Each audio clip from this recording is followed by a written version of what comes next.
Thank you, Mr. Speaker. The latest quarterly performance report from AHS paints a disturbing picture of a bloated healthcare system that is failing patients from one corner of the province to the other. In central Alberta in 2005, 61% of patients were admitted from the ER within the wait time standard of 8 hours. Today, it's a pitiful 43%. But even worse, in that same time, healthcare spending has exploded by $7 billion, a 65% increase. Minister, why are my constituents paying more and waiting longer for healthcare while you just keep producing ever more pitiful results? Mr. Speaker, I'm sure the honourable member knows we'll have an opportunity to go through the detailed health budget in the estimates process.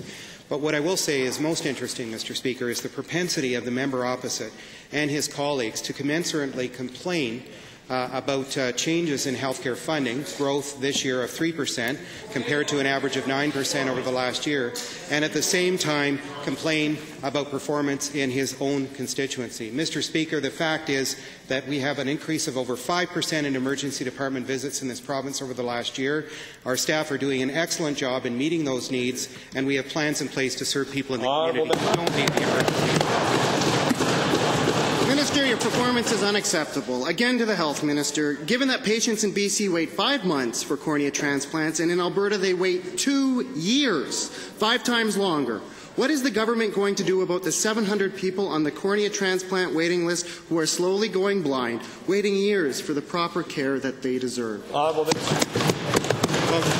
Mr. Speaker, this is a complex issue that is felt across the country.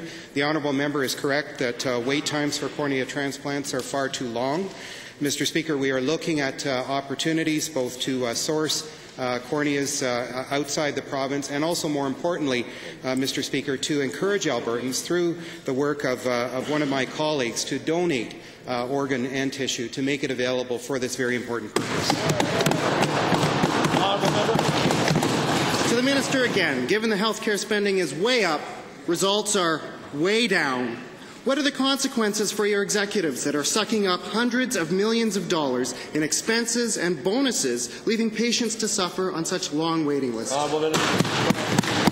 Mr. Speaker, if the honourable member should know anything about the Alberta Health Services proposed budget for 2013-14, he should know that AHS has already announced they have eliminated pay at risk. They have already announced they intend to reduce management positions by 10% over the next 3 years, and they have already announced that they are freezing the budget line for management salaries. Mr. Speaker, that's the kind of leadership Albertans are looking for.